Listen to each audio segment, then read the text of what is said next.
The following statements were recovered from an unofficial archive. Names and locations have been altered. Some recordings were incomplete. This happened when I was 19 years old. Living with my parents in a quiet suburb in Ohio, our neighborhood was the kind of place where nothing ever happened. No crime, no strange people, no reason to be on alert. Most nights, people didn't even lock their doors. My bedroom was on the second floor, facing the front of the house. I had a clear view of our porch and driveway. One night, round 11:40 p.m., I was lying in bed scrolling through my phone when I noticed a faint movement outside my window. At first, I assumed it was a car passing by, but then I realized the movement wasn't horizontal. It was vertical. Someone was standing on our porch. I sat up and looked closer. A man was standing directly in front of our front door, completely still.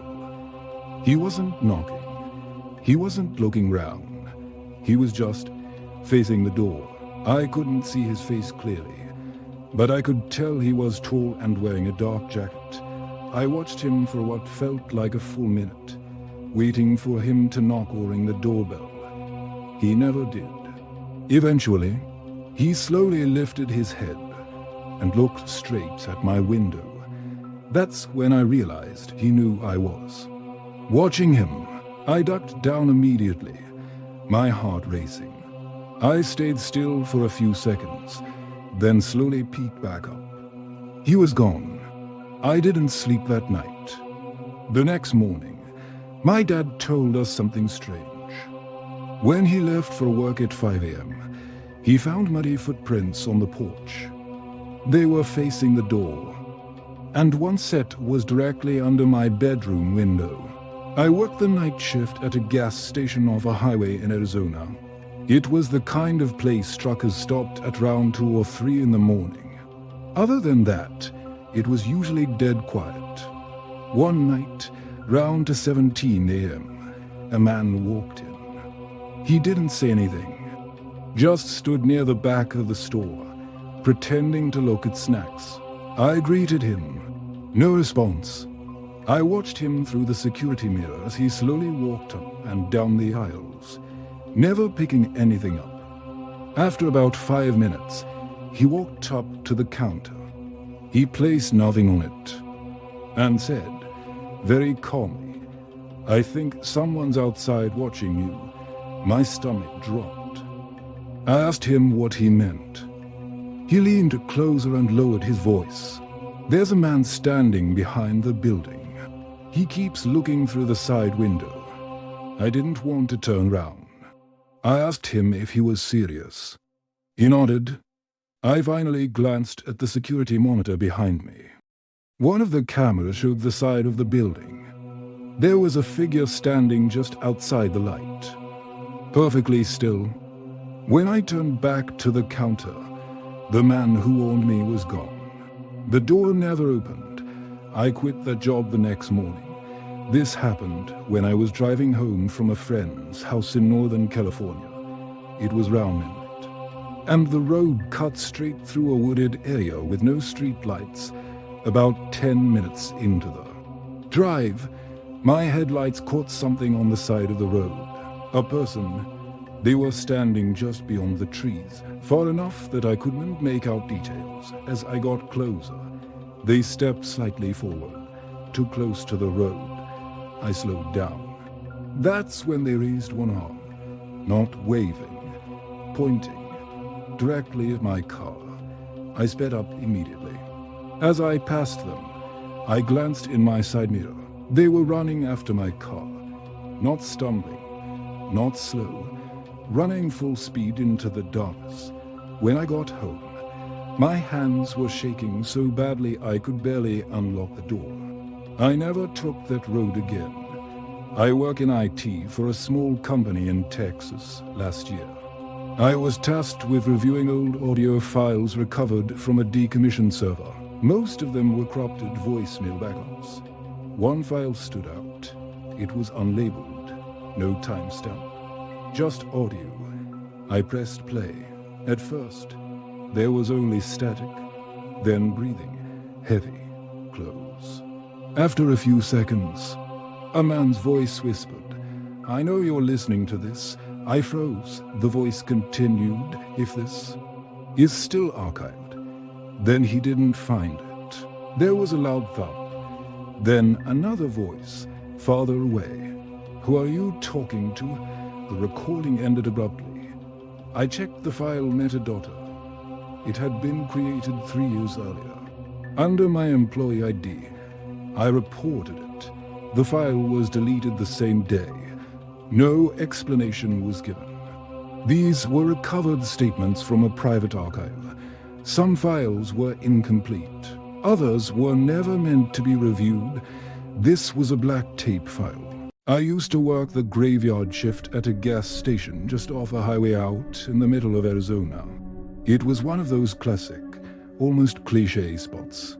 You know, the kind where truckers would roll in around 2 or 3 in the morning for a coffee and a break. Besides that small rush, the place was usually dead quiet. Just me, the hum of the refrigerators, and the endless dessert night outside. It was a lonely job, but it was simple, and the quiet was usually a good thing. Until it wasn't. One night, a night that turned out to be my last, the silence was broken. I remember glancing at the clock on the register. It read to 17 a.m. The front door chimed, and a man walked in. He was average in every way. Not too tall, not too short, just a guy. But there was something off about him right from the start. He didn't say a word. He just moved towards the back of the store, near the chip aisle, and stood there. He was pretending to browse the snacks, but his movements were slow, almost deliberate. "Find everything you're looking for." I called out, my standard customer service line. He didn't respond. He didn't even flinch. It was like I hadn't spoken at all. A little weird, but hey, it's 2 a.m. on a highway. You get all sorts. I decided to keep an eye on him, using the big, convex security mirror angled above the counter. I watched as he paced slowly up and down the aisles. He wasn't really looking at anything, just moving. He never picked anything up, never even paused to read a label. His hands were just hanging at his sides.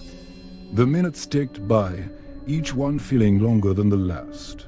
The air in the store felt heavy, thick with a tension I couldn't explain.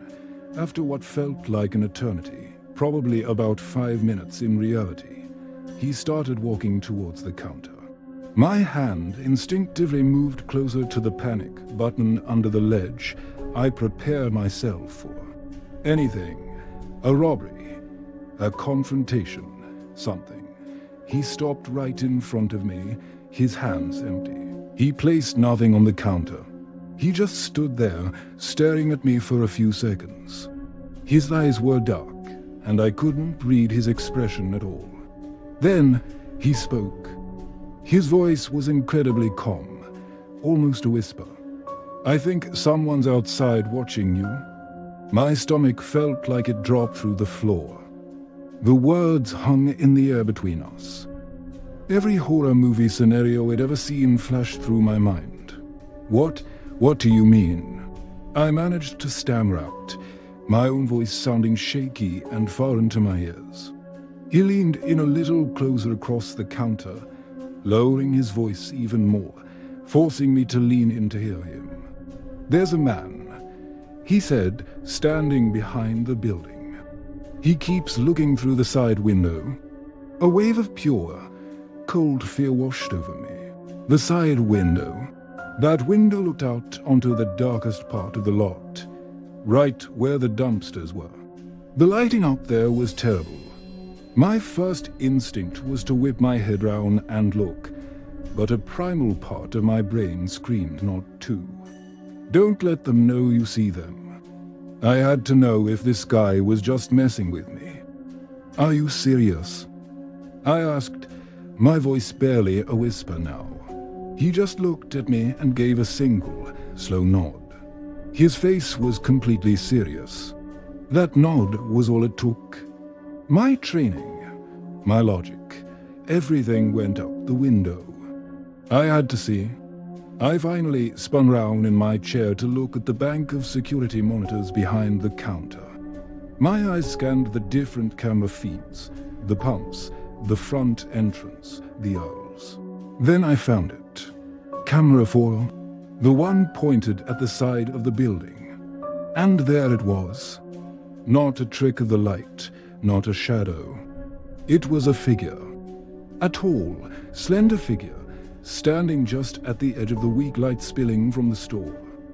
It was perfectly and naturally still. It wasn't moving. It was just standing there, facing the window. Facing me. My blood ran cold. I stared at the screen for a second, my mind unable to process what I was seeing. The figure was just dash there, waiting, watching. I felt a surge of adrenaline, a desperate need to not be alone. I turned back to the counter, ready to ask the man what we should do, to call the police, to do something. But he was gone. The space in front of the counter was empty. I looked at the front door. The bell hadn't chimed. It never opened. He had just vanished. I was alone again, except I wasn't. Not really. I stood there, frozen, for I don't know how long. My gaze kept flicking between the empty spot where the man had stood and the security monitor, showing the unmoving figure outside. The silence of the store was no longer peaceful. It was menacing. Every little sound, every hum and click, felt like a threat. I couldn't stay there. I grabbed my keys and my phone from under the counter, hit the emergency lockdown button that sealed the doors, and ran into the back office. I locked that door and called the police. Then I called my manager. The police arrived about 15 minutes later. They searched the entire area. They found nothing. No man outside. No footprints in the dirt where the figure had been standing. They reviewed the security footage. And this is the part that still messes with my head. On the tape, you can see the man walk in. You can see him walk the aisles. You can see him come to the counter and talk to me. But when I turn to look at the monitors, he just walks out the door. The bell chimes. I just didn't hear it. But the other thing, the figure outside on camera 4, it was there, clear as day on the recording. It was there right up until the second the first police car pulled into the lot. Then, between one frame and the next, it was gone. I couldn't explain it. The police couldn't explain it. They chalked it up to a prank or a misunderstanding. But I knew what I saw. I knew that feeling of dread was real. I quit that job the next morning. I drove back to the station in the daylight to drop off my keys and never looked back. I don't know who that man at the counter was, a ghost, an angel. Just a weird guy. And I don't know what was standing outside that window. But sometimes, when I'm up late at night, I still get the feeling that I'm being watched. And I can't help but wonder if the man at the counter saved my life. And what would have happened if he hadn't walked in at exactly to 17 a.m. on my last shift. I work in IT for a small company, right here in Texas. It's mostly just me and a handful of others trying to keep the digital lights on. Last year, the bosses decided it was time for a major spring cleaning. They decommissioned one of our oldest servers, a dusty old relic from a forgotten era of computing. My job, sift through the digital graveyard. They had me recovering and reviewing ancient audio files, hoping to find anything worth saving before wiping it all clean. For days, it was a mind-numbing task. Just endless, corrupted voicemail backups, garbled messages from salespeople who probably retired a decade ago, and the occasional awkward happy birthday song from a long-gone office party. Most of it was digital junk, a mess of static and data rot. I was on autopilot, clicking, listening for a second, then deleting. Then I found it. One file that was completely different from the rest. It stood out immediately because it had no label. No timestamp, no caller ID, no file extension that made any sense. Just a raw audio file, sitting there like a digital ghost. Curiosity got the better of me. I mean, after listening to 1,000 corrupted voicemails about quarterly reports, anything different is a welcome distraction. I put on my headphones, double-checked the volume, and pressed play. At first, it was exactly what I expected, static. A thick, crackling hiss, like an old radio tuned between stations. I was about to delete it and move on, thinking it was just another corrupted file. But then, something else bled through the noise. Breathing. It was unmistakable. And it was heavy, labored. It sounded unnervingly close, as if someone was holding a microphone right up to their mouth, their breath forking up the diaphragm. It was the kind of breathing you hear in a hospital room, or from someone who's just run a marathon. It was rhythmic, desperate, and it made the hairs on the back of my neck stand up. I leaned closer to my monitor, straining to hear more. I thought maybe it was just a bad connection, some kind of feedback loop from an old recording. But the longer I listened, the more intentional it sounded. After a few seconds that felt like an eternity, the static seemed to part just for a moment, and a voice cut through. A man's voice. It wasn't talking, it was whispering. A dry, raspy whisper that sounded like it was being spoken directly into my ear. He said, "I know you're listening to this." My blood ran cold. I physically froze in my chair, my hand hovering over the mouse. It wasn't a question. It was a statement, a calm, certain declaration. My heart started pounding in my chest. How could he know? It was a pre-recorded file, years old, buried on a server that had been offline for who knows how long. There was no one else in the server room. It was just me and the hum of the machines. My logical mind was screaming at me that it was a coincidence, a prank, some weird piece of audio art an old employee had made. But my gut was telling me something else entirely. The whisper was too personal, too direct. It felt like he was right there, in the room with me, watching me listen. I couldn't bring myself to stop the playback. I had to know what came next. The voice continued, still in that same chilling whisper. "If this is still archive," he said, his voice laced with a strange mix of fear and urgency. Then he didn't find it. He. Who was he? The sentence hung in the air, thick with unanswered questions. It felt like I had stumbled upon the middle of a conversation I was never supposed to hear.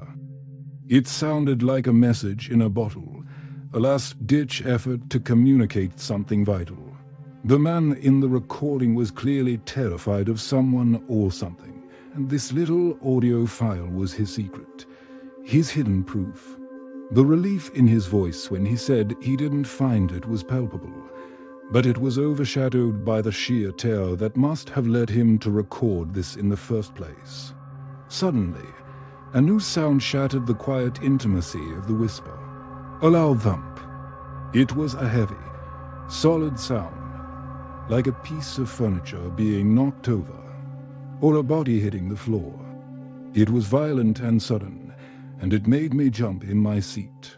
Before I could even process what that sound might have been, another voice spoke. This one was different. It was farther away, muffled, as if coming from another room or down a hallway. It was clearer, not a whisper, and it sounded annoyed, impatient. The second voice called out, "Who are you talking to?" And just like that, the recording ended. Abruptly, it didn't fade out. It was cut off mid-sentence. All that was left was the deafening silence in my headphones and the sound of my own frantic heartbeat. I sat there for a long time, staring at the file icon on my screen. My mind was racing, trying to piece it all together. The whisper, the warning, the thump, the second voice. It played out like a scene from a thriller movie. I had to know more. Driven by a mix of professional duty and morbid curiosity, I pulled up the Fields metadata. That's where things went from strange to downright impossible. The metadata, the Fields digital fingerprint, told me when it was created. It had been created 3 years earlier, on a specific date, at a specific time. And the user ID associated with the Fields creation? It was mine. My employee ID. My login. According to the server's own records, I had created that recording.